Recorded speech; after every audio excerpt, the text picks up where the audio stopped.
Hey, and welcome back to Living in Charlotte. In today's episode, we're going to be talking about how low inventory across Charlotte and the rest of the U.S. might be easing up a little bit with the interest rates finally coming down a little bit. And in the second part of the video, we're going to be talking about the real estate numbers for Charlotte, North Carolina in December 2023. And check below for timestamps so you can go to whatever section you want to if you don't have time to watch the entire video. And don't forget to like, comment, and subscribe to this video if you find value in it. But without further ado, let's get into it.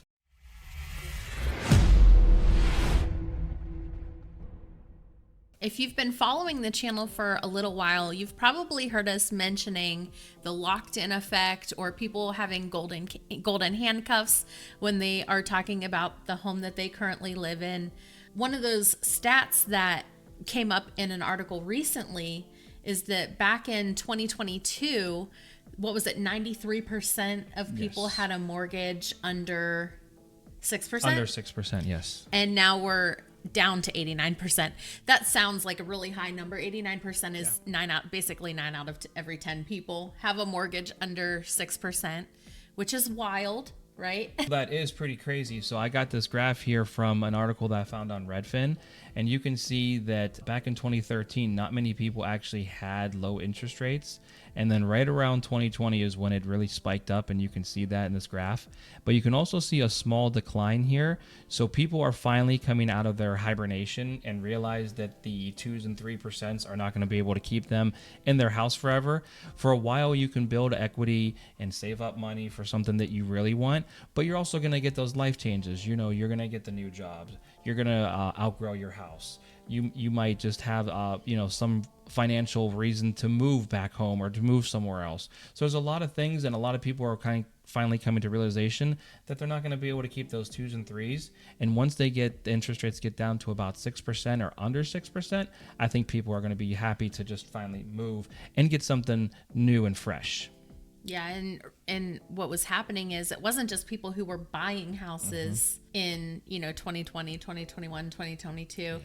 Everyone was refinancing. Even if you loved your house and you were in your forever home, you went and refinanced to get that low rate. So before, it was very common, on average, people would move every 7 years. That was the average number of years that people stayed in one house. And we've seen that actually increase because people felt like they couldn't sell. They could not leave their mortgage rates. But we are seeing a change here recently with some movement in the market.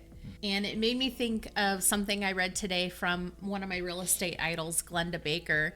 She shared in her newsletter that back during the pandemic, travel had completely shut down, right? Nobody was really supposed to be traveling at all. You were kind of locked down. And at some point, there was just this switch that flipped and everyone started traveling, and it came back full force, right? It came back better than they expected. And now they're calling that revenge travel, right? So she said to give her credit for revenge home buying, because that's probably what they're going to start calling this period in time, as people are going, okay, we were stuck, and I just don't care about the mortgage rates. I'm moving. I could definitely see that. Yeah, so Glenda Baker gets credit for revenge home buying, but you heard it here too. So back in December, we actually saw rates begin to tick down a little bit, right? Just a slight difference. Now, when rates were going up and hitting those 6s, everyone was like, hands off. I'm not buying. This is crazy high. But now that we're seeing rates come down into 6s, people are feeling a little bit different. They're like, you know what? They're trending down. I'm ready to make a move. So I think that that's what we're seeing, is people are starting to get a little bit of movement from that energy of those rates trending down. And now they're feeling like, hey, we feel confident. Rates are going to go down and we can start the process. And in addition to that, we've seen mortgage rate applications rise 3% over the last month. So people are actively looking, and it is the start of a new year. So once springtime hits, and if they do cut those interest rates, I think it's going to be a crazy housing market. And I just wanted to share this screen with you guys for a little bit. This is actually some nationwide numbers for key data within the housing market. And you can see median sales price went up 4% year over year, like we were talking about. It usually goes up, 2 to 4%, and this year was no different. The median monthly mortgage payment went up 7.4%, so that was quite a large increase. However, that is slightly down from our all-time high by about $325, and that was set on October 22nd.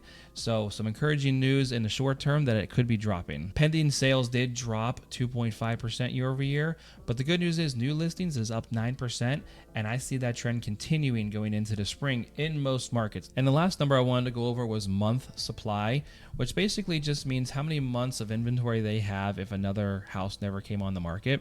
And that number is 4.2 months. And that number typically means that we're in a balanced, healthy market. So anything above 4 would be like a balanced market. Anything below 4 months would be a seller's market. Before we dive into the December 2023 real estate numbers for Charlotte, do you care if I show my Stanley Cup? No, go ahead. So it's not pink. If you've been, I mean, for like 5 seconds, everyone was talking about the pink Stanley Cup or the red. Yeah, the red and pink Stanley Cups. I didn't get one of those, but somebody mentioned that you could get a personalized Stanley Cup, and I like this one with the handle, but I got our logo on it. Isn't that cute? And now we're moving on to the numbers for Charlotte, North Carolina for December 2023. The first one we're looking at here is new listings. Go ahead, Kristen, take it away. So one of the things I really like about doing these stat videos like 2 or 3 weeks after the month actually ended, because we do have to wait for the data to come in, right? Mm-hmm. They have to present it to us. But one of the coolest parts about that is you actually see things changing. So you're looking at the numbers for the full month that ended a couple weeks ago. So you're already seeing changes in the marketplace, and new listings is definitely one of those things. In December 2023, we had 2,551 new listings in the Charlotte market. That was a 4.5% increase year over year. So we definitely had an increase from last December. We saw a drastic decrease from November, though. It went from 3,499 down to 2,551, which is almost 1,000 less listings from November to December. That's a huge decrease, but I think we've seen definitely increases in January. The movement of the market has really picked up in 2024. So I can't wait to see next month's numbers. Next, we're going to be looking at pending sales. We're going to look and see how many houses went under contract in December. So back in December, we had 2,526 homes go under contract, which is just a slight decrease from November 2023. But if you look over all the way in the right-hand column, we actually saw our first positive year-over-year change in December 2023. So we went a 9.8% increase from December 22 to December 23. And for the entire year, we have not had a positive year-over-year change. So that is a great sign, a great signal that the market really picked up and started moving in December. And next, we're going to look at closed sales, and that actually looked like it dropped off quite a bit. Which is to be expected, because remember, closed sales are a delayed data point. So those houses that went under contract in November, and even in some cases October, those are the homes that are closing in December. Even though our pendings went up in December, we're not going to see the result of those closed sales until January and sometimes even February. So December 2023, we had 2,715 closed sales, which was a little bit of a decrease from November, and a whopping 15.3% decrease from December 2022. All right, this next stat we're going to be going over, days on market, is one of my favorite stats, just because it shows the trend of how things are going. But go ahead, Krista, take it away and talk about these numbers. So in December 2023, we had 34 days on market on average. Just slight increase from November. And if you kind of look at the trend for the year, if you kind of go back to January, where we were at 46, February 48, March 49, then we sort of started coming down from there. So what we expect to see is days on market tends to be higher in the fall and winter and comes down in the spring and summer. That's what we expect to see. Now, days on market is counting the days when it can be shown, essentially. So any days where it's active or under contract where they're still allowing showings, Those days are all counting for this. Now, one of the big things about this is that it's important to everyone. Like you said, it's one of your favorite stats. The days on market is a great stat to look at no matter if you're buying, selling, thinking about investing, no matter who you are in the market. This number matters. So if you are thinking about selling, the days on market should impact how aggressively you price your home. Yeah. And if you're buying, the days on market should impact how aggressively you bid on a home. So where you want to make that offer. If you have questions about this, if you're thinking about buying, selling, or investing in 2024, reach out. My information's on the screen for you there. We can talk more about what the days on market has to do with your position in the real estate market.